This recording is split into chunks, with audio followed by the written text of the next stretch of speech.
Mi marido se fugó con su amante dejándome una deuda de 50.000 euros, pero no se dio cuenta de que mi padre, ese hombre callado que solo sonreía, tenía la forma más aterradora de vengarse. Aquel día, en realidad, no parecía distinto a otros días agotadores. La espalda a punto de partirse tras horas, sentada en una silla de oficina, con la espuma vencida. Volvía a casa con esperanzas sencillas. Una ducha caliente, recalentar un trozo de la tortilla de patatas de la noche anterior y escuchar las quejas de mi marido, Javier, sobre su jefe insoportable. La imagen de ese plácido descanso era tan real en mi cabeza que casi podía saborearla mientras giraba la llave en la cerradura. Sin embargo, las expectativas a menudo chocan con la realidad. Y esa noche, la realidad me abofeteó con una fuerza brutal. Incluso antes de quitarme los zapatos de tacón, el silencio de la casa me recibió nada más abrir la puerta. Un silencio diferente al habitual. Se sentía frío, vacío, como entrar en un piso piloto de una promoción inmobiliaria, deshabitado y sin alma. La luz del salón estaba apagada, cuando normalmente a estas horas Javier ya la habría encendido para ver las noticias de la tarde o jugar con el móvil. Al principio, intenté ser positiva. Quizás se había quedado dormido o había bajado un momento al supermercado de la esquina a por tabaco o algo de picar, pero el instinto de una esposa es a veces más agudo que el de un detective privado, y un escalofrío me recorrió la espalda al sentir que algo iba mal, muy mal. Mis ojos se posaron de inmediato en el zapatero junto a la entrada. Había un hueco demasiado grande, antinatural.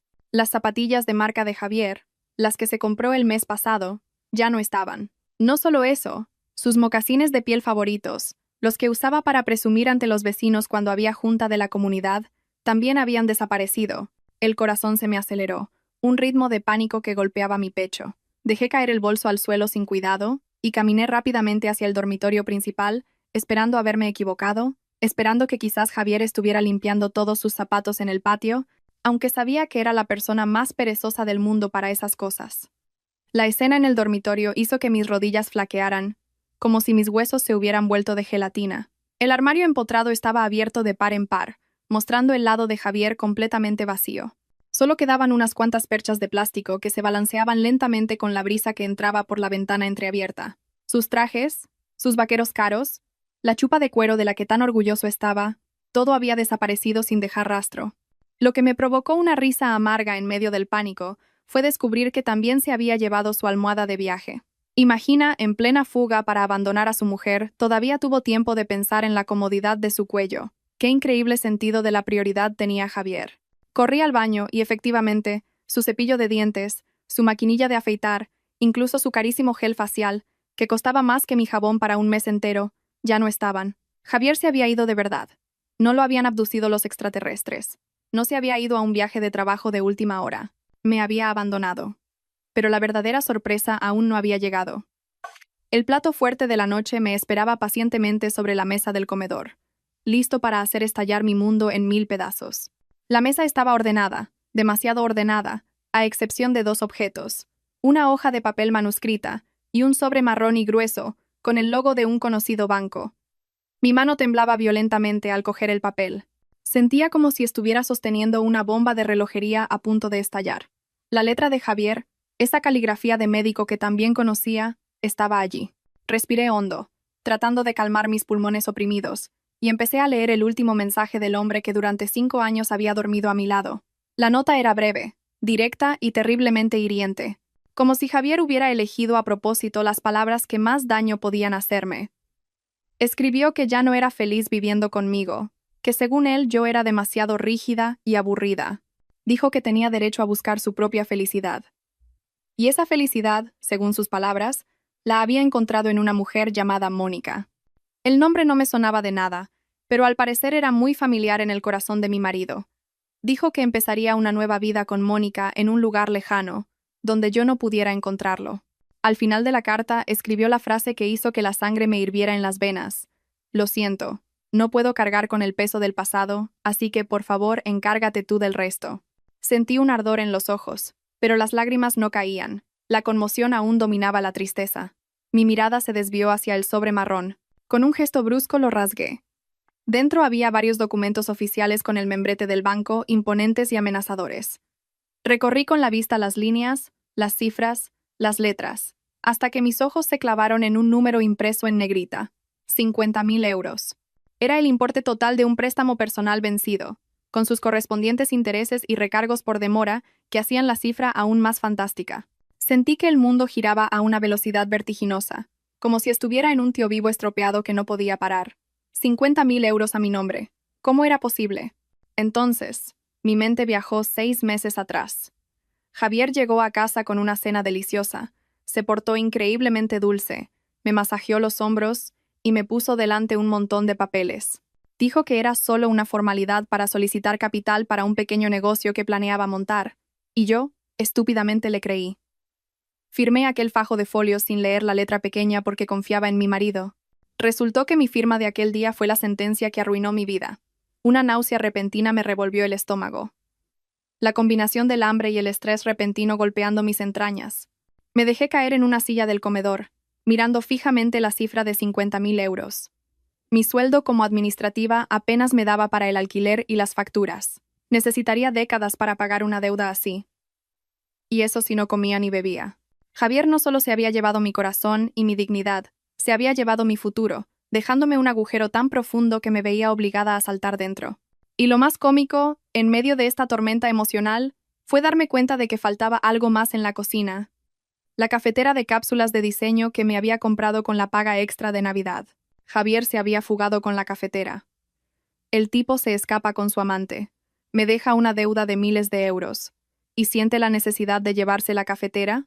¿Acaso planeaba prepararle cafés románticos a Mónica con la máquina de su mujer abandonada?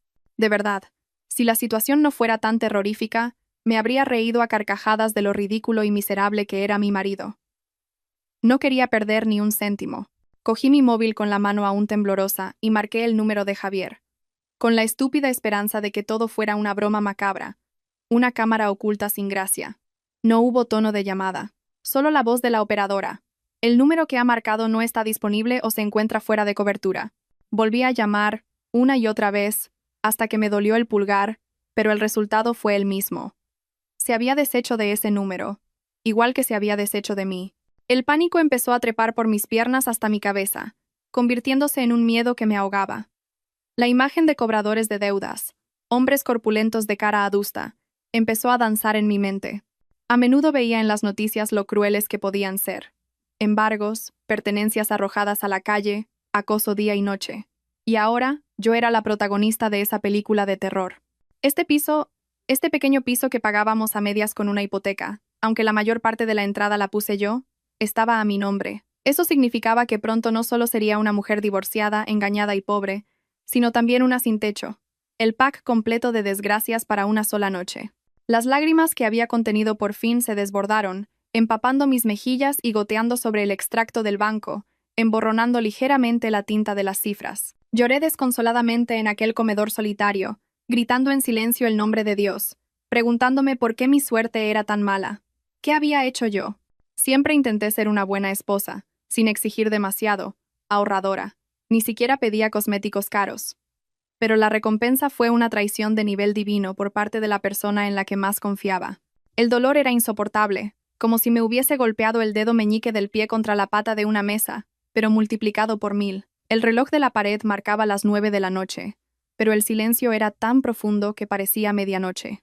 Después de llorar hasta tener los ojos hinchados como si me hubiera picado una avispa, empecé a pensar con un poco más de claridad. No podía quedarme aquí. Este piso ya no era seguro. Los cobradores del banco no tardarían en llegar, quizás mañana, quizás pasado. Necesitaba un refugio. Un lugar donde pudiera pensar sin miedo a que alguien aporreara la puerta gritando mi nombre. El rostro de mi padre apareció de repente en mi mente. Mi padre, Antonio, que vivía solo en un pueblo tranquilo en las montañas de Asturias desde que murió mi madre. Mi relación con él era buena, pero Javier lo detestaba.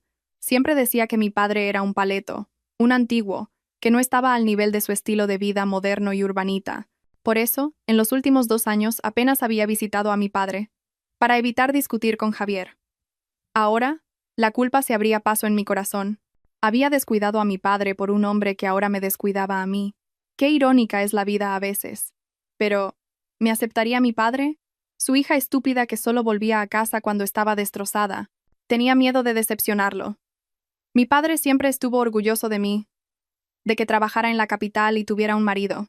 Si volvía con la noticia de un divorcio y una deuda de 50.000 euros, temía que su corazón no lo soportara, pero no tenía otra opción. Mis amigos en Madrid vivían al día o estaban demasiado ocupados con sus propias familias. Era imposible pedirles que me acogieran con un problema de este calibre. La casa de mi padre era el único lugar cuya puerta nunca estaría cerrada para mí. Con las fuerzas que me quedaban, arrastré una vieja maleta del trastero.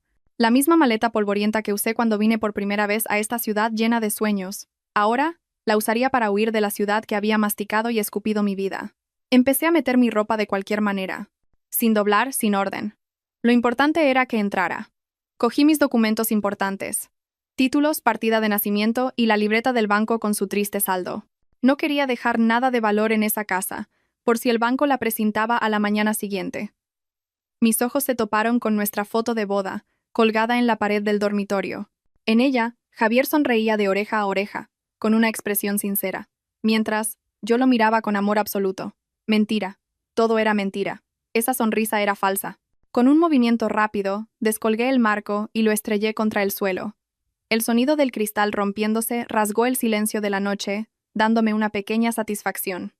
Que se rompiera. Si nuestro matrimonio estaba hecho añicos, ¿por qué la foto iba a seguir intacta? No era justo. Cuando terminé de hacer la maleta, me quedé de pie en el salón mirando a mi alrededor por última vez. Este piso guardaba muchos recuerdos. Desde que nos mudamos y dormimos en el suelo sin colchón, hasta que celebramos nuestro aniversario con una tarta barata de supermercado. Ahora la casa me resultaba extraña, como la boca de un monstruo lista para devorar a quien estuviera dentro. Sentí una opresión en el pecho al darme cuenta de que tenía que abandonar el fruto de mi trabajo por culpa de una persona sin corazón. Cogí las llaves de mi coche. El único bien a mi nombre cuya documentación guardaba a buen recaudo en un cajón secreto que Javier desconocía, al menos no se había llevado el coche. Quizás porque sabía que mi viejo Seat solía sobrecalentarse. Daba igual. Este viejo cacharro sería mi carroza esta noche, en mi viaje hacia el castillo de mi padre. Cerré la puerta principal con llave, como si encerrara todos los malos recuerdos dentro. El aire frío de la noche me golpeó la cara, ayudando a enfriar mi cabeza a punto de estallar. Entré en el coche, tiré la maleta en el asiento trasero y arranqué el motor. El rugido del motor sonó áspero, en sintonía con mi estado de ánimo. No sabía qué pasaría mañana. No sabía cómo pagaría 50.000 euros. No sabía cómo le explicaría todo esto a mi padre. Lo único que sabía era que tenía que irme de allí. Ahora mismo. Pisé el acelerador, dejando atrás aquella casa oscura. Mis lágrimas volvieron a caer, pero esta vez las dejé correr. El viaje al pueblo de mi padre duraría unas 4 horas. Tiempo suficiente para llorar todo lo que necesitara antes de tener que poner cara de valiente delante de él. Adiós, Javier. Adiós, Mónica. Y adiós, deuda. Bueno, la deuda seguramente seguiría persiguiéndome. Pero al menos esa noche elegí correr. Elegí volver al lugar donde una vez fui una niña sin preocupaciones. Volver a los brazos del único hombre que jamás me haría daño. Volver a casa de mi padre. La autopista, de noche, parecía no tener fin. Se extendía oscura, como un túnel del tiempo que me obligaba a rebobinar los 5 años de estupidez que había vivido. Empezó a lloviznar. Las gotas empañaban el parabrisas de mi viejo coche, cuyos limpiaparabrisas llevaban meses pidiendo la jubilación. No los había cambiado porque el dinero lo usé para comprarle a Javier unas zapatillas nuevas para correr. Irónico, ¿verdad? Las zapatillas que le compré ahora las usaba para huir de mí. Si lo hubiera sabido, habría gastado el dinero en los limpiaparabrisas, o me habría comprado un carrito de churros para vender en la puerta del edificio. Mi coche, al que llamaba el cacharro por su lentitud y su ruido, luchaba por avanzar contra el viento nocturno. El aire acondicionado llevaba mucho tiempo roto, así que tuve que bajar un poco la ventanilla. El viento frío se colaba dentro, mezclado con gotas de lluvia que me golpeaban la cara. Pero ese frío no era nada comparado con el hielo que sentía en el corazón.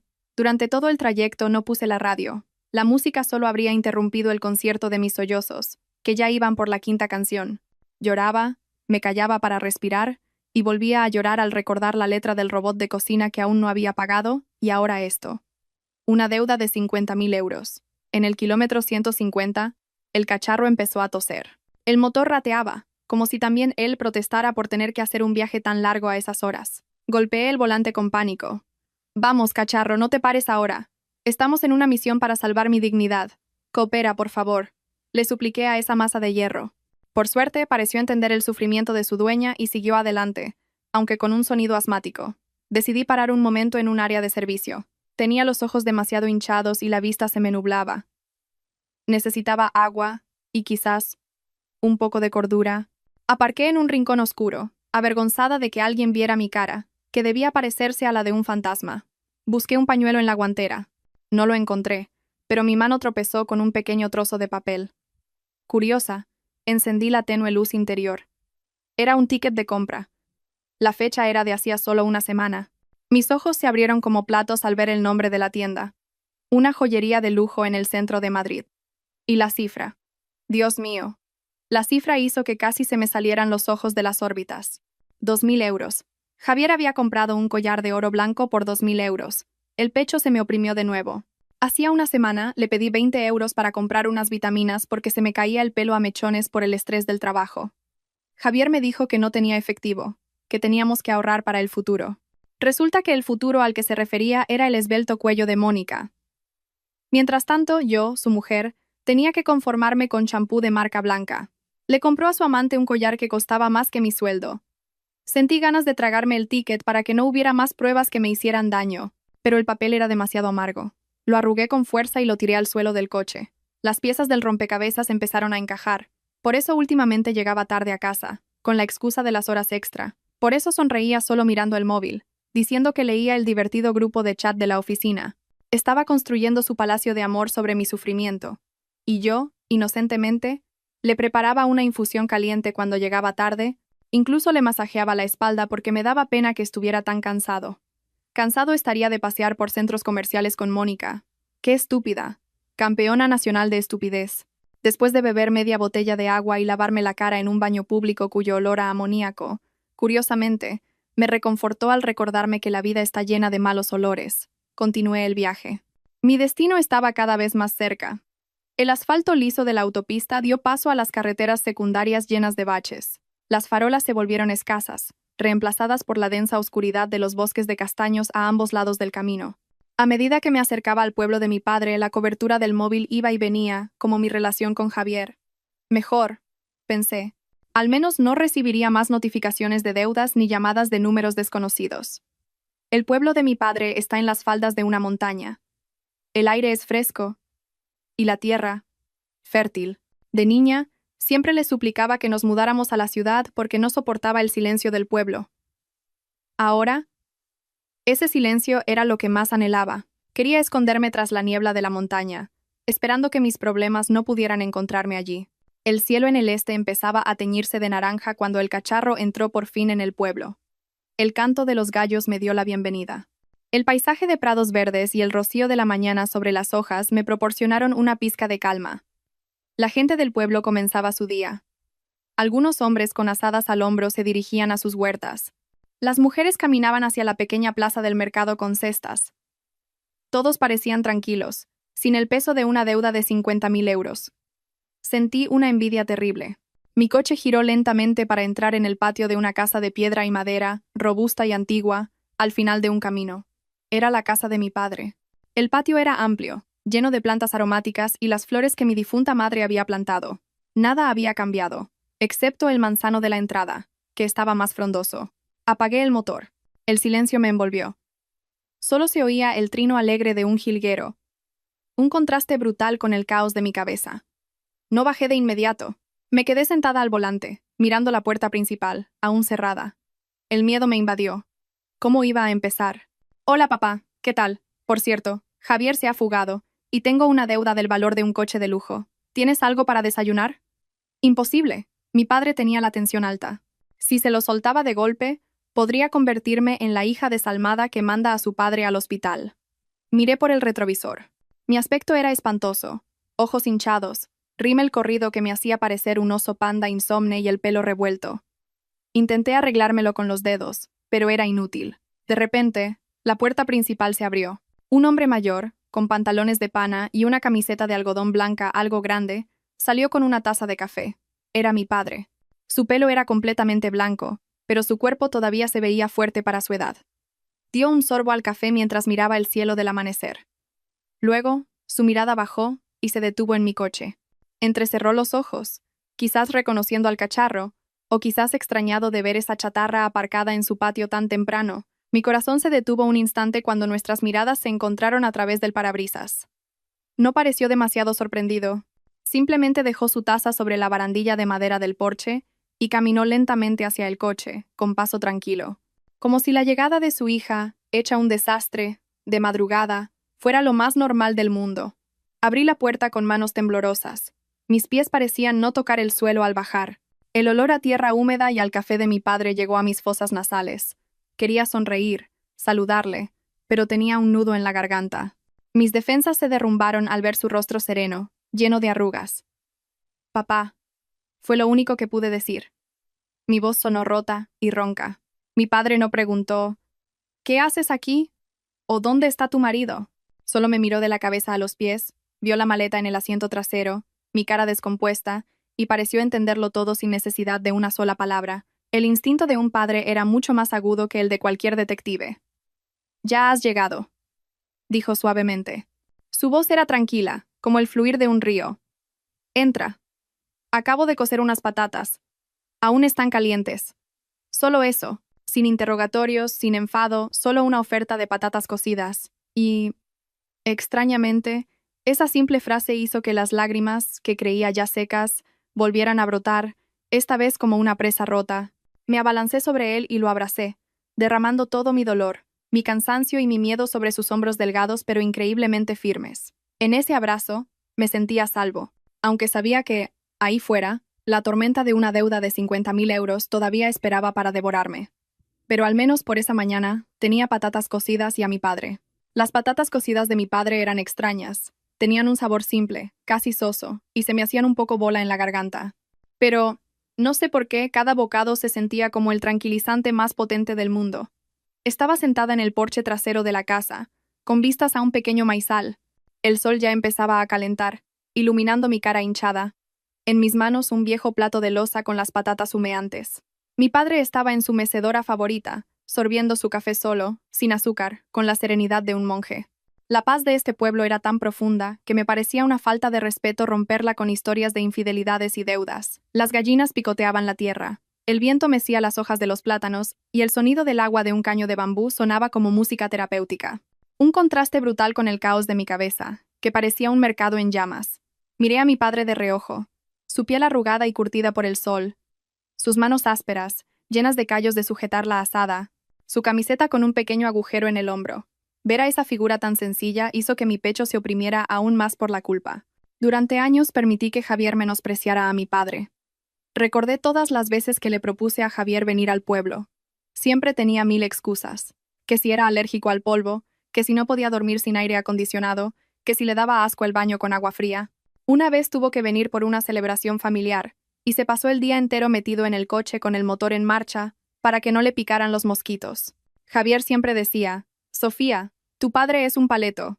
No entiende de negocios, no entiende la vida moderna como nosotros. Mira su casa, la madera es vieja, seguro que está llena de carcoma. Yo me tragaba esas palabras para mantener la paz en casa. Me callé mientras mi marido insultaba a mi propio padre. ¿Y ahora? Mira quién ha ganado. El moderno se fuga con el dinero de su mujer, mientras el paleto acoge a su hija estúpida sin hacer preguntas. Me daban ganas de abofetear a mi yo del pasado. Y bien, la voz grave de mi padre rompió mi ensoñación, sobresaltándome tanto que casi me atraganto con una patata. No se giró. Sus ojos seguían fijos en el canario que cantaba en su jaula colgada del techo. Ese Javier. ¿Cuándo fue la última vez que vino? Una pregunta sencilla pero con una respuesta complicada. Dejé el plato en el suelo. Había llegado la hora de la confesión. Respiré hondo, llenando mis pulmones con el aire limpio del pueblo, esperando que me diera algo de valor. No va a volver, papá, respondí en voz baja.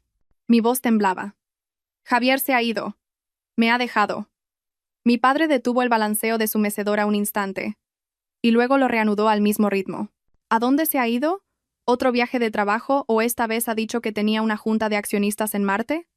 Sonreí con amargura.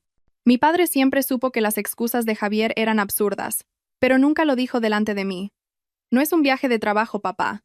Se ha ido con otra mujer. Se llama Mónica. Dice que ha encontrado una nueva felicidad que no podía tener conmigo. Silencio. Solo el canario piando. Esperé la reacción de mi padre.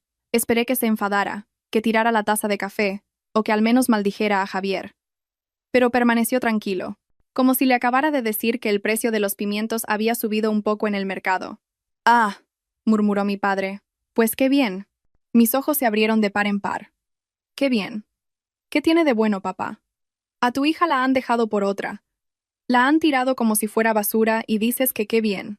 Mi padre se giró lentamente, mirándome con sus ojos serenos pero penetrantes. «Qué bien. Significa que la basura se ha sacado a sí misma de tu vida. No has tenido ni que molestarte en barrerla. Dios es muy bueno, Sofía. Te has separado de la persona equivocada antes de que te hicieras más vieja y te costara más correr». La respuesta de mi padre me golpeó. Tenía razón. Pero el problema no era solo un corazón roto. El problema principal era el enorme agujero que Javier había dejado en mi cartera y en mi futuro. Esa era la parte más difícil de contar. «Pero no es solo eso, papá», dije, bajando la cabeza, jugando con el borde de mi camisón arrugado. No me atrevía a mirarle a los ojos para esta parte. Javier no se fue con las manos vacías. Se llevó todos nuestros ahorros, y lo peor es que me ha dejado un recuerdo muy caro. «¿Te ha dejado un hijo?», preguntó mi padre. Su tono cambió ligeramente. Había preocupación en su voz. «No, papá, ojalá. Un hijo al menos lo puedes querer. Me ha dejado una deuda». «¿Una deuda del robot de cocina o la letra del coche?», preguntó de nuevo, volviendo a su tono relajado. Negué con la cabeza. Las lágrimas volvían a asomar. «Compado. Negunta te está ferando». «No, papá. Es un préstamo del banco, uno muy grande. La escritura del piso estaba como aval. Si no pago me lo quitarán, y me meteré en un lío legal porque mi firma está ahí». Mi padre dejó su taza de café en la mesita. Esta vez, se giró por completo hacia mí. Su rostro estaba serio. «¿Cuánto?». Esa única palabra quedó suspendida en el aire. «¿Cuánto?». Una cifra que, solo de pronunciarla, me daba retortijones. En este pueblo, 200 euros ya eran una fortuna. La gente trabajaba en la huerta durante meses para ganar una miseria. ¿Cómo podía decirle a mi padre una cifra de decenas de miles de euros? Tenía miedo de que le diera un infarto. «Papá, prométeme que no te vas a asustar», le pedí estúpidamente. «Dilo ya, Sofía. Soy viejo. Mi corazón ya está entrenado para los sustos, sobre todo cuando veo a las gallinas del vecino cagándose en mi porche», respondió con sequedad. Cerré los ojos, reuniendo el poco valor que me quedaba. 50.000 euros, papá. 50.000, sin contar intereses y recargos. Silencio de nuevo. Esta vez, un silencio largo. 1 segundo. 2. 10. No me atrevía a abrir los ojos. Me imaginaba a mi padre llevándose la mano al pecho, o quizás buscando una escoba para pegarme por mi estupidez. Con 50.000 euros aquí se podían comprar hectáreas de terreno, un rebaño entero de vacas, y todo ese dinero, desaparecido, para que Javier y Mónica se lo gastaran en lujos, mientras yo comía patatas cocidas con lágrimas. 50.000 euros, repitió mi padre lentamente. Su voz no era ni alta ni baja. Asentí débilmente, todavía con los ojos cerrados. Las lágrimas ya caían por mis mejillas. «Perdóname, papá. Fui una estúpida. Firmé sin leer. Ahora no tengo nada. Perderé el piso. Tendré que vender el coche. Y solo seré una carga para ti. Me da vergüenza, papá. Mucha vergüenza». Rompí a llorar de nuevo. La culpa, la vergüenza, el miedo, todo se derramó en aquel porche de madera. Me sentía la hija más fracasada del mundo. Apenas venía a visitarle y, cuando lo hacía, traía un desastre. Estaba dispuesta a que me echara de casa. Me lo merecía, pero lo que sucedió a continuación fue totalmente inesperado. No escuché gritos. No sentí el golpe de una escoba. Lo que escuché fue un largo y sonoro sorbo de café, seguido de un suspiro de alivio. «Ah, qué bueno está el café esta mañana», dijo mi padre. Abrí los ojos de golpe, mirándolo confundida. Mi cara debía ser un poema, llena de mocos y lágrimas, observando a un hombre que acababa de enterarse de que su hija tenía una deuda de 50.000 euros y se dedicaba a lavar el café. ¿Estaba tan en shock que se había vuelto senil de repente? ¿O se estaba quedando sordo y había oído 500 en lugar de 50.000? Mi padre sonrió levemente al ver mi cara de confusión. Cogió un trozo de patata, la peló con calma y la masticó lentamente. «Cómete las patatas, Sofía, que se enfrían», dijo con tranquilidad. «Desde pequeña, cuando lloras, te pones feísima. Pareces un pato al que le han pillado una pata con la puerta». «Papá, ¿me has oído?», protesté, medio llorando, medio enfadada. Tengo una deuda de 50.000 euros. El banco va a venir. Podrían. Mi padre levantó una mano, pidiéndome silencio. Su gesto fue tranquilo pero autoritario, y me hizo callar al instante.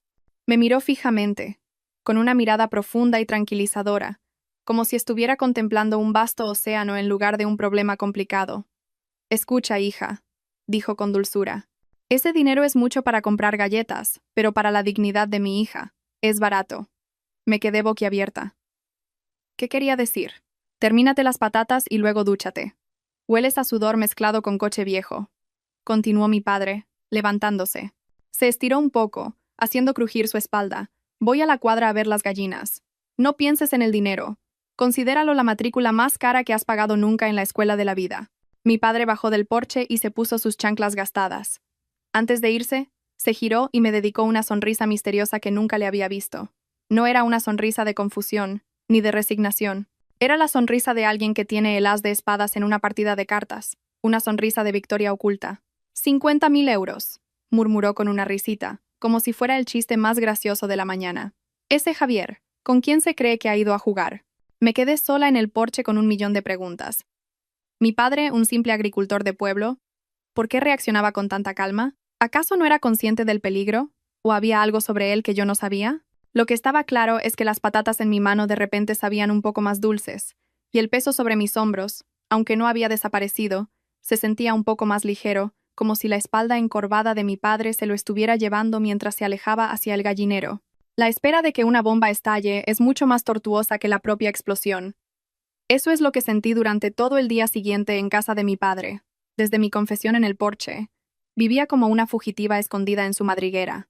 Cada vez que oía el motor de una moto pasar por delante, el corazón me daba un vuelco, temiendo que fuera un escuadrón de cobradores que me había localizado hasta este pueblo remoto. Aunque lo más probable es que fuera el panadero con su furgoneta o el alcalde que venía a anunciar el bando. Mi móvil se había convertido en el objeto más aterrador del mundo, más que cualquier muñeca diabólica de película de terror. El aparato no paraba de vibrar y sonar desde la mañana. Números desconocidos con prefijo de Madrid llamaban sin cesar, como si compitieran por ver quién me insultaba primero. No me atrevía a cogerlo. Solo podía mirar la pantalla iluminada con un sudor frío perlando mi frente, y dejar que se apagara solo, para volver a sonar 5 segundos después. Era como estar aterrorizada por un fantasma. La diferencia es que este fantasma reclamaba dinero, no mi alma, aunque sentía que mi alma se iba un poco con cada llamada. Mientras yo temblaba de miedo en el salón, mi padre parecía un hombre sin ninguna preocupación. Sus actividades del día eran exasperantemente normales y tranquilas. Por la mañana, se dedicó a bañar a su canario, silbando una vieja copla que sonaba con interferencias en su radio destartalada. A mediodía, durmió la siesta en su mecedora con la boca entreabierta, roncando suavemente al compás del viento. Por la tarde, barrió el patio mientras saludaba a cada vecino que pasaba con una amplia sonrisa. Yo lo observaba desde la ventana con una mezcla de admiración por su paz interior y de irritación por sentir que no entendía la gravedad de la situación. ¿Se da cuenta de que su hija puede ir a la cárcel?, gritaba mi mente. ¿Sabe que la escritura del piso, para cuya entrada él me ayudó, está ahora en la cuerda floja? Esa tarde, el terror alcanzó su punto álgido. Mi móvil volvió a sonar. Pero esta vez no era una llamada, sino una avalancha de mensajes de texto. El sonido agudo resonaba en el salón silencioso. Me atreví a mirar las notificaciones. El contenido hizo que se me helara la sangre. Sabemos que ha huido. Iniciaremos acciones legales. Iremos a la dirección que figura en su DNI y a la de sus padres. Se me aflojaron las rodillas. Lo sabían. Sabían lo de mi padre. Iban a venir aquí, a montar un escándalo, a avergonzar a mi padre delante de todo el pueblo. La imagen de mi padre, un hombre respetado por todos, siendo insultado por unos matones, me revolvió el estómago. No podía soportarlo. No podía ser la hija que trajera la deshonra a la casa de su infancia. Corrí al patio trasero, donde mi padre estaba dando de comer a las gallinas. Las aves cacareaban felices, ajenas a que su joven dueña estaba al borde de un colapso nervioso. «Papá», le llamé, con la respiración agitada. Mi padre se giró, con un puñado de maíz en la mano. «¿Qué pasa, Sofía? ¿Te ha vuelto a perseguir una avispa como cuando eras pequeña?» «No es una avispa, papá, es peor que un enjambre entero», exclamé histérica, mostrándole el móvil. «Mira esto. Amenazan con venir aquí. Van a denunciarme». «Papá, ¿qué hacemos? ¿Llamamos a la Guardia Civil? Huimos al monte. ¿Conoces a algún curandero que pueda hacer que se olviden de todo? Mi padre ni siquiera miró la pantalla. Apartó suavemente mi mano y esparció el resto del maíz. Las gallinas se abalanzaron sobre el festín. Se limpió las manos en sus pantalones viejos. Guarda ese chisme, dijo secamente. Pero papá, van a venir, ¿no me oyes? Tengo miedo de que pases vergüenza, de que te metas en un lío por mi culpa. Las lágrimas volvieron a brotar. Odiaba ser tan llorona, pero la situación me superaba. Mi padre se acercó a un grifo, se lavó las manos con una pastilla de jabón y se las secó en una toalla colgada de un clavo. Sus movimientos eran lentos, como si tuviera todo el tiempo del mundo. Cuando terminó, se acercó a mí, que seguía sollozando junto al gallinero. Me miró fijamente. Sus ojos, normalmente joviales, eran ahora dos pozos profundos y tranquilos. Me cogió por los hombros. Sus manos eran cálidas y ásperas, y su agarre firme me transmitió una extraña energía. Sofía, me llamó con firmeza. Levanté la vista. ¿Confías en tu padre? Preguntó. Asentí, dudando. Confío, pero. Sin peros, me cortó. Escúchame bien. Mientras yo respire, mientras mis pies pisen esta tierra, nadie tocará ni un solo pelo de la cabeza de mi hija.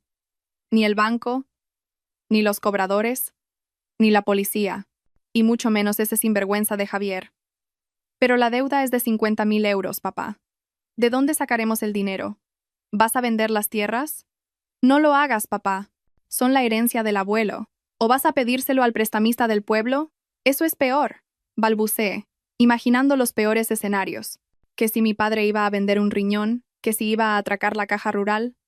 Mi padre soltó una pequeña carcajada, como si acabara de contar un chiste. Me dio una palmadita en la mejilla. Siempre pensando a lo grande. ¿Quién ha hablado de vender tierras o riñones? Mi riñón ya está viejo. Estaría duro hasta frito. Bromeó. Luego su rostro se puso serio de nuevo, pero con esa sonrisa misteriosa en los labios. La misma que el día anterior. La sonrisa que me daba escalofríos y seguridad a la vez. Sofía, escúchame. El dinero son solo números en un papel. Y el papel se puede romper. Se puede quemar. No te preocupes. No tengas miedo. Duerme tranquila esta noche. Come bien, que se te está poniendo cara de enferma. Ya me encargo yo. Ya me encargo yo. Sonaba imposible. ¿Cómo un agricultor jubilado que se pasaba el día con las gallinas y la radio iba a solucionar una deuda de miles de euros de la noche a la mañana? Mi lógica se negaba a creerlo.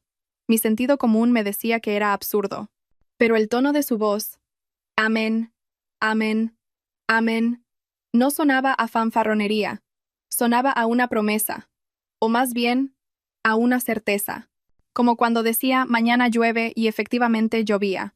Papá, ¿lo dices en serio? Le pregunté, buscando alguna duda en su mirada. Más en serio que cuando le decía a tu madre que la sopa estaba salada, respondió guiñándome un ojo. Venga, apaga el móvil y vete a tu cuarto. Tengo que llamar a un viejo amigo.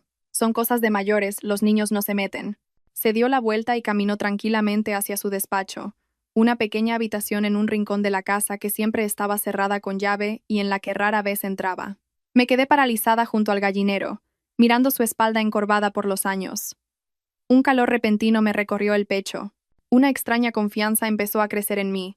Quizás era una tonta por creer en milagros. Quizás solo era una chica desesperada aferrándose a una falsa esperanza. Pero al ver a mi padre caminar con tanta seguridad, sin un atisbo de duda o miedo, me sentí en paz.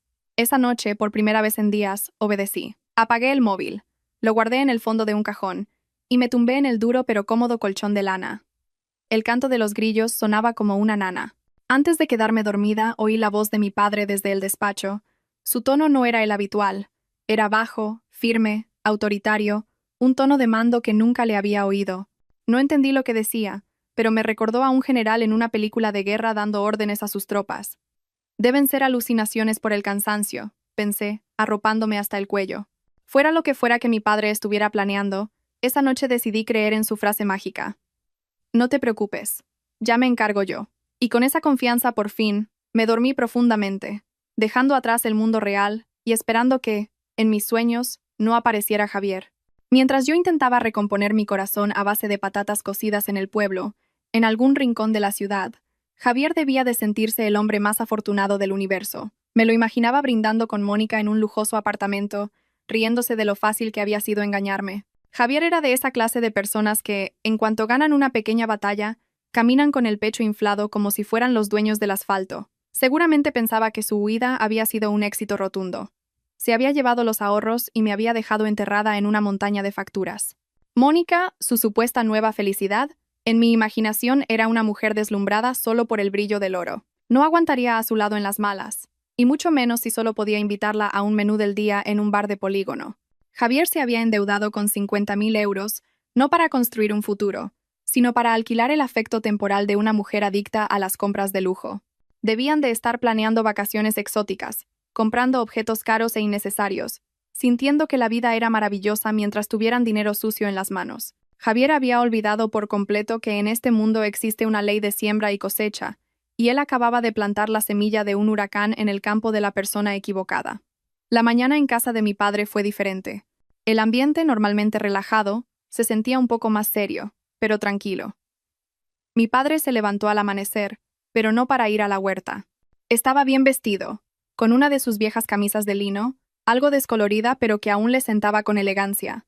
Ya no se ocupaba de su canario. Lo vi sentado en el salón, con una vieja agenda de tapas de cuero negro en las manos, cuyos bordes estaban desgastados.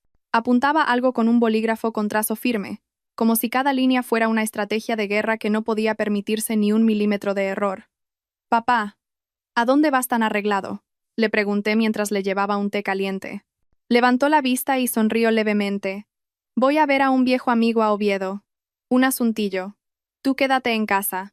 Si viene algún desconocido, no le abras la puerta. Ya se las verán conmigo luego». Asentí, obediente. Había algo diferente en la mirada de mi padre ese día. Era afilada, como la de un águila oteando a su presa desde las alturas. Ya no quedaba rastro del campesino bonachón en su rostro. Extrañamente, al ver a mi padre así, empecé a sentir lástima por Javier. Mi marido no tenía ni idea de que se había enfrentado a un león que, durante años, había decidido disfrazarse de gato doméstico para vivir en paz. Después de que mi padre se fuera con el cacharro, que curiosamente arrancó a la primera y sonaba como nuevo en sus manos, me quedé sola. Intenté ocuparme barriendo y fregando el suelo, pero mi mente no dejaba de dar vueltas. ¿Qué estaría haciendo mi padre? ¿Qué clase de amigo iba a haber? Entonces recordé su despacho cerrado. Impulsada por una curiosidad inmensa, me acerqué a la puerta. Era de madera de roble, maciza y robusta. Intenté girar el pomo. Como siempre. Cerrado. Pero al pegar la oreja, percibí un olor a papel viejo y a tinta de máquina de escribir. Recordé los viejos rumores de los vecinos cuando yo era pequeña. Decían que mi padre no siempre había sido agricultor, que antes había trabajado en un puesto importante en Madrid, hasta que decidió retirarse al pueblo para llevar una vida sencilla. Siempre pensé que eran cotilleos exagerados, pero ahora empezaba a creer que había algo de verdad en ellos. De repente, mi móvil, que había guardado en el cajón, vibró brevemente. Un mensaje. Dudé en abrirlo, pero la curiosidad pudo más. No era del banco, ni de un cobrador. Era de un número desconocido. El mensaje era corto. Red asegurada. Objetivo bajo vigilancia. A la espera de instrucciones. Comandante. Casi se me cae el corazón al suelo. Comandante, ¿a quién se referían? ¿Se habían equivocado de número? Pero, ¿por qué a mi móvil? Entonces recordé que este teléfono me lo había comprado mi padre cuando terminé la carrera. ¿Era posible que estuviera usando mi línea para sus comunicaciones? La cabeza me empezó a dar vueltas, imaginando una conspiración de alto nivel en esta humilde casa de piedra. Sentí que ya no estaba en un drama familiar, sino en una película de espías. Mientras tanto, en una gran ciudad, Javier estaría sentado en una cafetería de moda, esperando un café cuyo precio equivalía a un saco de patatas. Se sentía seguro porque había cambiado de número y de apartamento. No sabía que, desde que puso un pie fuera de nuestra casa, unos ojos invisibles seguían cada uno de sus movimientos. No sabía que cada transacción que hacía con el dinero del préstamo estaba siendo registrada por gente que solo obedecía las órdenes de un anciano en un pueblo remoto. Mi padre estaba trabajando de verdad. No estaba buscando dinero para cubrir mi deuda. Estaba reactivando su vieja maquinaria de poder, que llevaba mucho tiempo inactiva. En Oviedo mi padre estaría sentado en una sala con aire acondicionado, reuniéndose con hombres de traje o uniforme que le besaban la mano con respeto. Hombres a los que una vez ayudó en sus carreras, hombres a los que una vez salvó la vida y que ahora estaban pagando su deuda de gratitud con el señor Antonio. La tarde llegó y yo seguía nerviosa, esperando su regreso. Intenté comer, pero el arroz me sabía a arena. A las 5, oí el motor del cacharro en el patio. Corrí a la puerta y vi a mi padre bajar del coche con una expresión relajada. Traía una bolsa de plástico con pasteles de una famosa confitería de la ciudad. Toma, come algo bueno.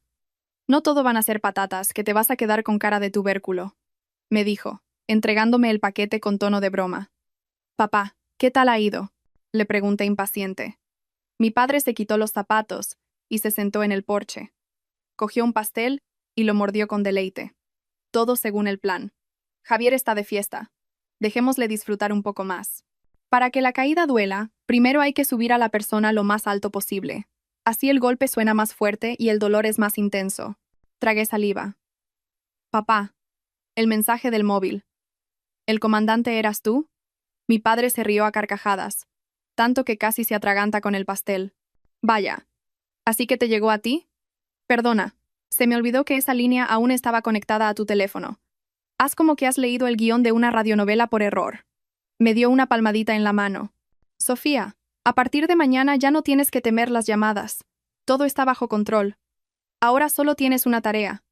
Esperar una semana. Ya veremos quién te llama llorando sangre. Esa noche dormí con una sensación extraña. Había una satisfacción incipiente, pero también un escalofrío al ver el otro lado de mi tranquilo padre. Me di cuenta de una cosa. Javier había cometido el mayor error de su vida. No solo había traicionado a su mujer, sino que había despertado a un gigante dormido que siempre me había protegido desde la distancia. Y la semana que venía prometía ser la más sangrienta en la vida de Javier García. Me arropé y por primera vez sonreí antes de cerrar los ojos. Disfruta de tu fiesta, Javier, porque la verdadera factura está a punto de llegar y el camarero que te la va a servir es tu suegro. Si el mundo es un teatro, Javier se sentía en ese momento el protagonista de la obra, sin saber que el escenario sobre el que actuaba tenía las tablas cerradas. La primera semana tras su fuga, vivió como un reyesuelo. Gracias a los informes que, de alguna manera, llegaban a la mesa de mi padre cada mañana, supe que mi exmarido había alquilado un apartamento en una zona de lujo de Marbella, cuyo alquiler mensual podría pagar la carrera universitaria de una persona. Estaba derrochando el dinero de la deuda como si le hubiera tocado la lotería. Mónica, su supuesta nueva felicidad, parecía disfrutar de su papel de reina por un día. Se les veía a menudo en tiendas de alta costura, cargados con bolsas de marcas que yo ni siquiera sabía pronunciar. Javier se sentía poderoso al poder mimar a Mónica con lujos que nunca me había dado a mí. No se daba cuenta de que ese lujo estaba construido sobre arenas movedizas. Creía que cambiando de número y mudándose a otra ciudad estaría a salvo del banco. Javier olvidó que por encima del cielo hay más cielo, y por encima de los bancos hay gente que puede hacer que los bancos se arrodillen. En el pueblo, mi padre volvió a su rutina. O al menos eso aparentaba. Regaba sus plantas, daba de comer a las gallinas, y a veces se iba a pescar al río. Pero yo sabía que su calma era la que precede a la tormenta. Cada noche, se encerraba en su despacho durante una hora. Desde fuera, oía el tecleo de una vieja máquina de escribir mezclado con el canto de los grillos. Una sinfonía que sonaba como el martillo de un juez en un tribunal. Mi padre estaba escribiendo un nuevo destino para Javier, y yo solo podía esperar con una mezcla de sentimientos. «Sofía, mira ese pimiento», me dijo mi padre una tarde mientras tomábamos un té en el porche.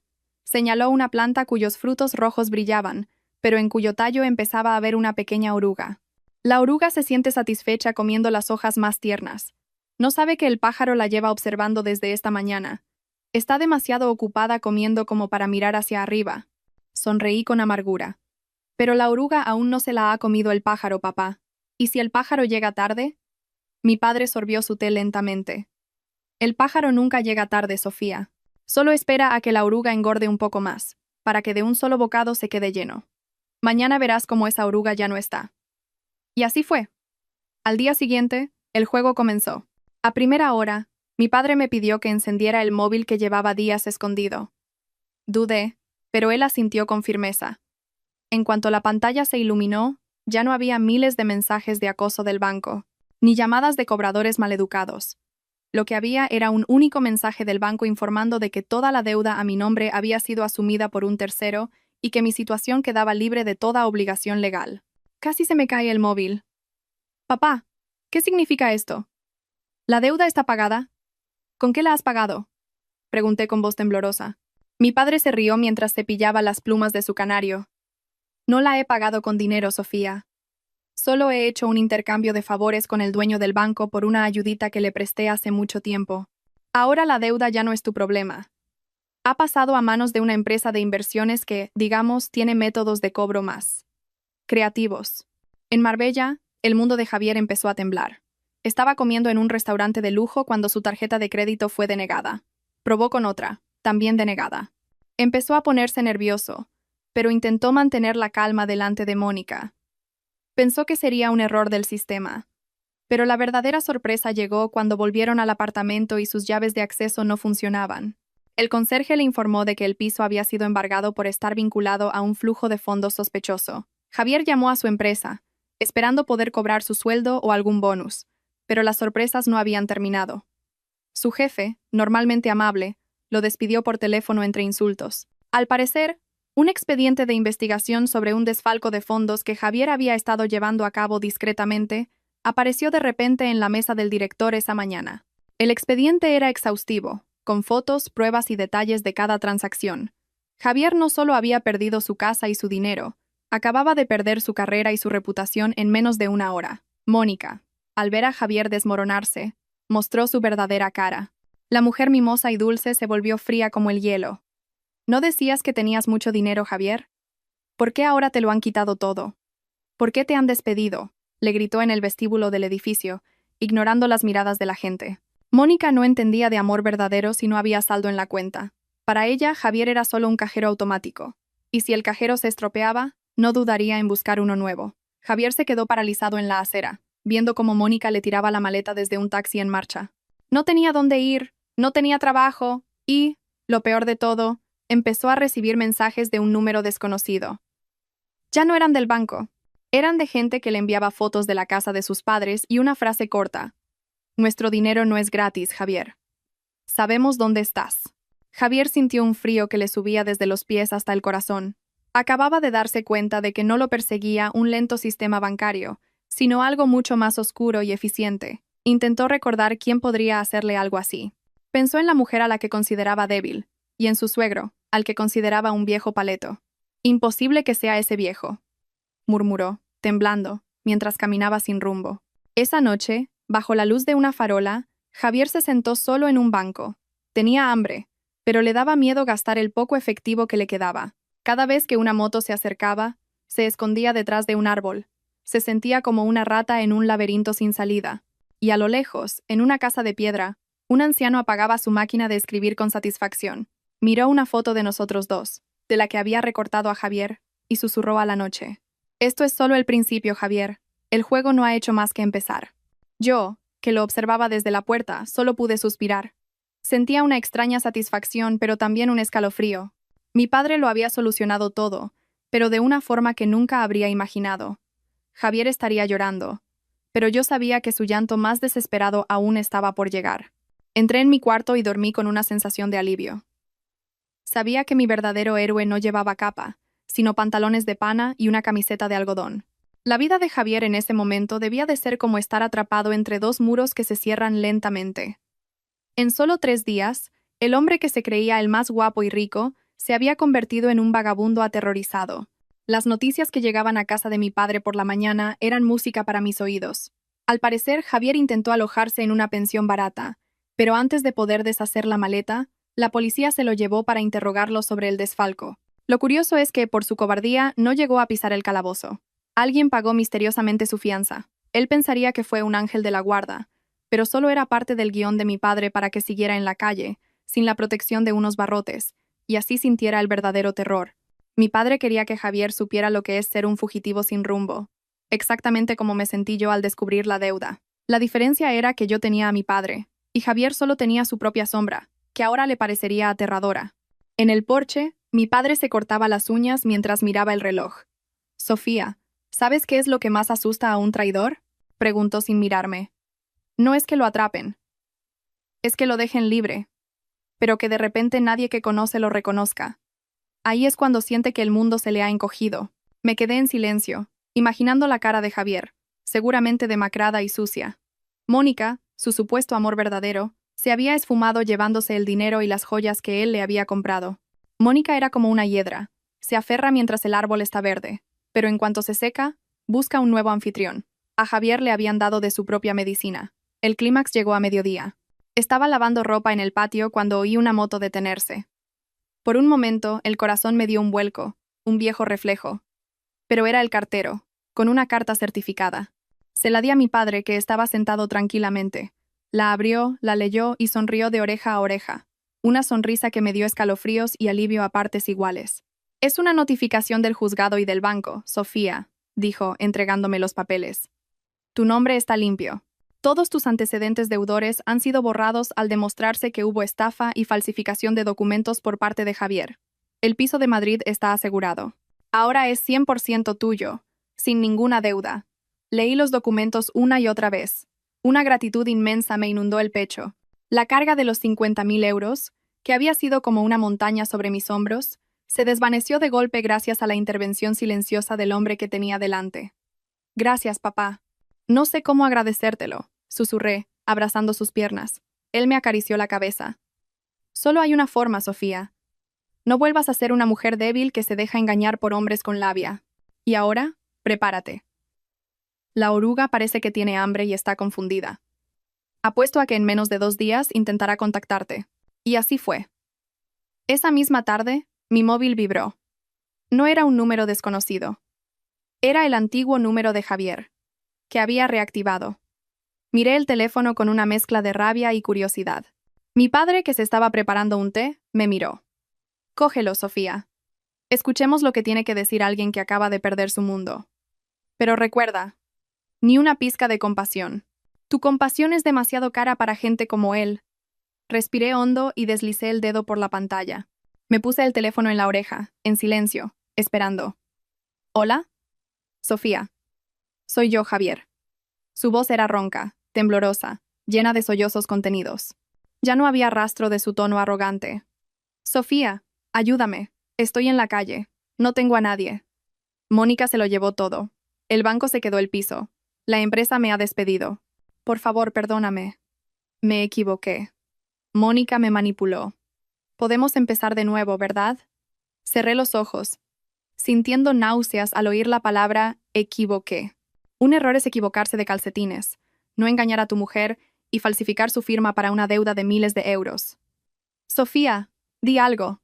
¿Por qué no hablas?», empezó a gritar histéricamente. «Sé que estás en casa de tu padre. Dile que lo siento. Sé que todo esto es cosa suya, ¿verdad? ¿Por qué has sido tan cruel de destrozar mi carrera? Sofía, soy tu marido». Miré a mi padre, que sonreía levemente mientras sorbía su té. Entonces respondí, con una voz tan fría como el hielo. «¿Marido? Mi marido murió esa noche, Javier. Murió cuando me dejó una deuda de 50.000 euros y se fugó con otra. Ahora no eres nadie para mí. Y una cosa más, no vuelvas a pronunciar el nombre de mi padre con tu boca sucia. Tú mismo destruiste tu vida». Mi padre solo aceleró el proceso. «Sofía, no cuelgues. Por favor. Unos hombres muy grandes me siguen. Dicen que los envía un tal comandante». «¿Quién es?» «Diles que no tengo dinero». Javier lloraba a gritos. Su voz era patética. No respondí más. Colgué y bloqueé su número. Dejé el móvil en la mesa y solté el suspiro más largo y aliviado de mi vida.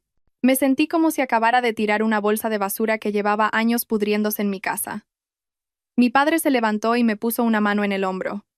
«Bien hecho, Sofía. Esa es mi hija. Ahora, cómete los pasteles que quedaron. Mañana tendremos un espectáculo aún mejor. Parece que ese Javier se va a dar cuenta de que huir de mí es más difícil que huir de un tigre».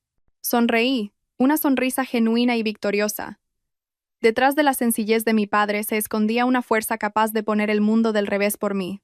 Esa noche dormí profundamente, mientras en algún lugar, Javier se acurrucaba en un portal, temblando de miedo, esperando el siguiente golpe.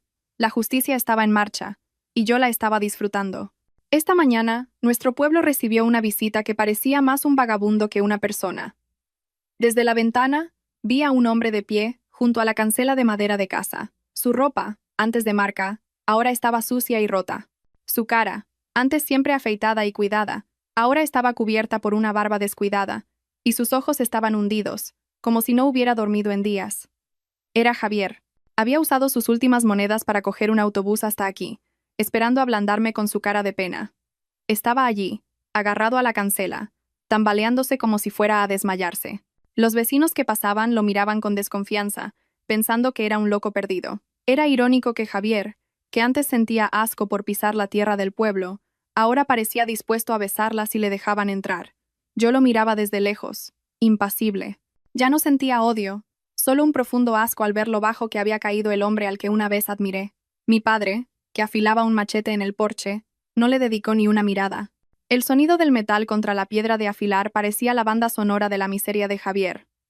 «Sofía, tienes visita», dijo mi padre con voz neutra, sin apartar la vista de su trabajo.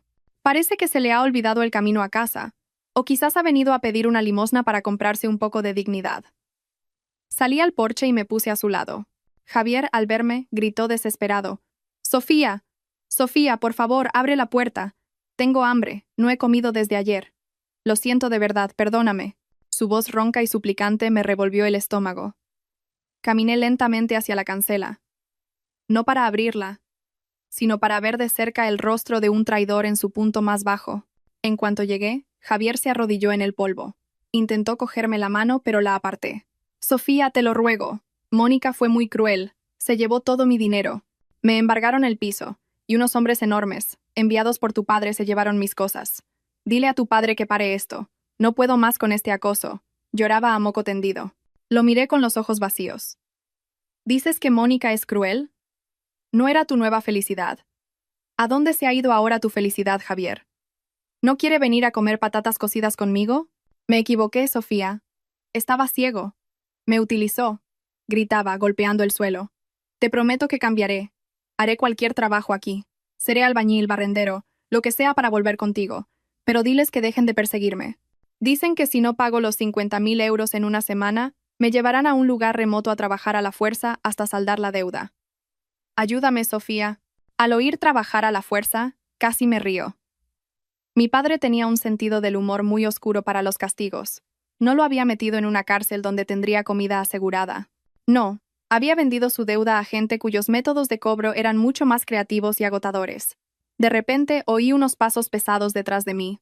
Era mi padre, con el machete afilado en la mano. Javier, al verlo, se puso a temblar. Su cara palideció como si viera a la muerte. Señor Antonio, perdóneme, por favor», balbuceó, encogiéndose en el suelo. Mi padre se plantó frente a la cancela y lo miró de arriba a abajo, como si fuera una cagada de gallina en su zapato. Clavó el machete en la tierra con un golpe seco, haciendo que Javier saltara hacia atrás del susto.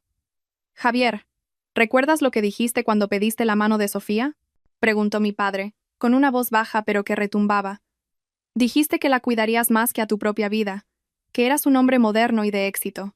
Pero solo eres un cobarde que se esconde tras la firma de su mujer para satisfacer tus caprichos con una cualquiera». «Lo siento, señor. Me equivoqué. Equivocarse es para los que no tienen intención», le cortó mi padre. «Lo tuyo fue un plan malvado. Robaste el futuro de mi hija. ¿Creías que porque vivo en un pueblo podías pisotearme? Olvidas una cosa, Javier. La tierra que pisas en la ciudad, el edificio donde trabajabas, incluso el banco que te dio el préstamo. Todos tienen hilos que acaban en mi mesa». Mi padre se inclinó hacia él, mirándolo a los ojos. «¿Quieres mi perdón? De acuerdo. Pero mi perdón es caro. Te llevaste 50.000 euros de mi hija, ¿no? Pues ahora, la gente que ha comprado tu deuda te la va a cobrar con tu sudor. Te van a enviar a un olivar en Jaén a trabajar como jornalero hasta que pagues lo que debes. Eso es justo, ¿no? ¿No decías que harías cualquier cosa?» Javier se quedó boquiabierto. «Pero señor, eso podría llevar años. No aguantaré». «Entonces elige», dijo mi padre, arrancando el machete de la tierra. «Vuelve a la ciudad y enfréntate a los cobradores que quizás te partan las piernas, o vete con mi gente y trabaja honradamente por primera vez en tu vida. Solo hay 2 opciones, Javier, y ninguna de ellas incluye volver con Sofía». Javier me miró suplicante, pero yo le di la espalda. Entré en casa, dejándolo allí, aullando bajo el sol. Desde dentro oí el motor de un todoterreno detenerse. Debía de ser la gente de mi padre. Oí portazos, gritos y, finalmente, los gemidos de Javier mientras lo arrastraban al vehículo. Me asomé por la ventana. El coche se alejó, levantando una nube de polvo. Mi cancela estaba limpia de nuevo. La mala hierba había sido trasplantada a su lugar. Un lugar donde aprendería que cada euro robado se paga con sudor real. Mi padre entró en casa, silbando, como si nada. Cogió su taza de café frío y me miró. Ya está limpio, Sofía. Mañana empezamos a tramitar tu divorcio para que seas libre de verdad de la sombra de esa oruga. Sonreí, esta vez con una sensación de ligereza. La justicia no siempre llega con el martillo de un juez. A veces, llega con la mano fría de un padre que sabe cómo dar la lección más valiosa a un traidor. El drama casi había terminado, y yo era la ganadora. Tras la tormenta de polvo que dejó el coche que se llevó a Javier, el pueblo volvió a su calma habitual. Se sentía como si acabara de ver una película de acción y de repente la pantalla se apagara y volviera a estar sentada en el porche de madera de mi casa de la infancia. Ha pasado una semana desde aquel drama en la cancela. He empezado a acostumbrarme a despertarme sin ansiedad, a no tener que comprobar si el móvil está apagado. Y lo más importante, puedo comer sin que me den náuseas. Mi padre parece haber jubilado por completo su estatus de comandante. Vuelve a ser el señor Antonio, con sus camisetas viejas y su huerto de pimientos. Sin embargo, su influencia sigue presente. Esta mañana, el alcalde del pueblo vino a casa, no para anunciar un bando, sino para entregarme un sobre grande con documentos oficiales del juzgado y del registro de la propiedad.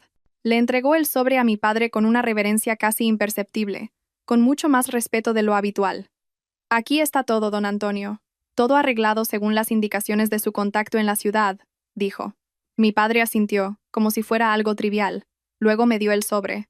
Dentro estaba mi sentencia de divorcio, tramitada a la velocidad del rayo gracias a los atajos de mi padre.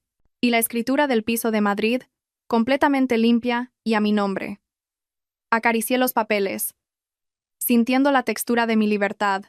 Ya no eres la pobre señora de Javier, dijo mi padre, mientras se atusaba su bigote fino.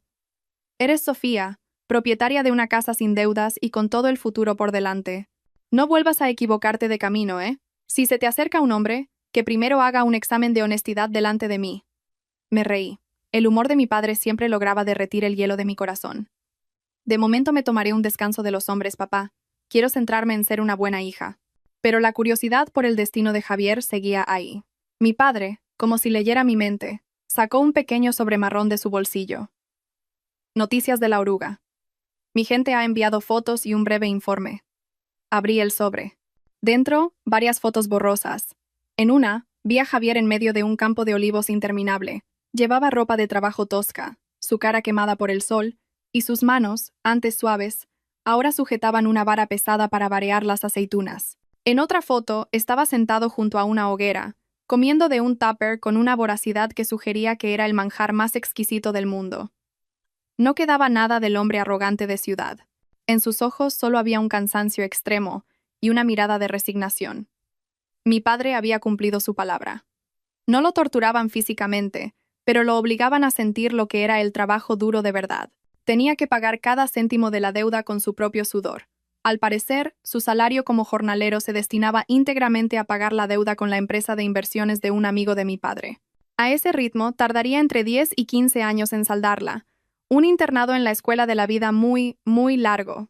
Está bien allí, dijo mi padre. Comida y techo asegurados. Pero no tiene tiempo para infidelidades ni para falsificar firmas. Allí solo se valora el trabajo físico. Si es vago, no come. Simple. ¿Verdad? Suspiré y guardé las fotos. Extrañamente, no sentí pena ni ganas de ayudarlo. Mi compasión se había quemado junto a su carta de despedida. Me sentí aliviada de que tuviera la oportunidad de redimirse por el camino correcto, aunque fuera agotador. Esa noche, mi padre y yo nos sentamos en el porche a mirar las estrellas. Me contó un poco sobre su pasado, sobre cómo había sido jefe de un servicio de inteligencia antes de retirarse, harto de la política de la ciudad. Me habló de sus amigos, ahora generales, directores de banco o dueños de grandes empresas que todavía le respetaban profundamente. Nunca me ha gustado presumir de poder, Sofía, dijo. El poder es como un machete. Si lo usas constantemente sin motivo, se desgasta y se vuelve inútil. Pero si lo guardas y solo lo sacas cuando alguien malo amenaza a tu familia, su filo permanece intacto. Me di cuenta de lo increíble que era el hombre sentado a mi lado. Siempre lo había considerado débil por su silencio. ¡Qué equivocada estaba! El silencio de mi padre era el de un volcán que puede entrar en erupción en cualquier momento si se amenaza la felicidad de su hija. Mañana volveré a la ciudad para encargarme de mi piso y buscar un nuevo trabajo. Pero ya no me siento sola. Llevo la valentía de mi padre en mi corazón. Antes de dormir, rehice la maleta. Esta vez, todo estaba ordenado, simbolizando mi vida, que empezaba a ordenarse también. Cerré los ojos con una sonrisa. Javier estaría luchando con las aceitunas en un olivar remoto, mientras yo, bajo el techo de mi padre, me sentía ligera. Mañana era un nuevo día, y estaba lista para enfrentarlo sin un solo euro de deuda sobre mis hombros. Un capítulo oscuro de mi vida se había cerrado, y mi padre fue quien me dio una pluma nueva para escribir el siguiente, uno mucho más hermoso. Esta es mi última mañana en el pueblo antes de volver a la ciudad para empezar de cero. El día es radiante, como si el universo celebrara el fin de mi oscuridad. Mi maleta está junto a la puerta, lista, pero esta vez, mi corazón no late de miedo, sino de emoción. Me miro en el espejo y veo a una mujer diferente a la que llegó hace un mes. Mis ojos brillan, mi piel ha recuperado su color y mi sonrisa es genuina. Mi padre está en el patio, comprobando los neumáticos de mi coche a base de pataditas, su método infalible. Lleva su camiseta de siempre, pero hoy con una gorra que le regaló un viejo amigo. Recuerda mi consejo, Sofía, me dice cuando bajo. Nunca dejes que nadie más conduzca tu vida. Tú eres la piloto. Tú sabes cuándo acelerar y cuándo frenar. Y si un hombre quiere subir, asegúrate de que no es solo para viajar gratis, y mucho menos para robarte el coche. Me río y lo abrazo con fuerza. Un abrazo largo intentando absorber toda la fuerza de este hombre extraordinario. Te lo prometo, papá. No volveré a ser tan tonta. Gracias por ser mi héroe. Sin ti, ahora mismo estaría viviendo debajo de un puente. Él me da una palmadita en la espalda. La verdadera heroína eres tú, Sofía. Yo solo te abrí la puerta. Fuiste tú quien se atrevió a cruzarla. En cuanto a Javier, olvídalo. Déjalo que aprenda a ser un hombre de verdad en el olivar. Las últimas noticias que tengo es que es el jornalero más trabajador, por miedo a quedarse sin comer. Al menos le he ayudado a encontrar el camino de la redención a través del trabajo duro. Entro en el coche y arranco.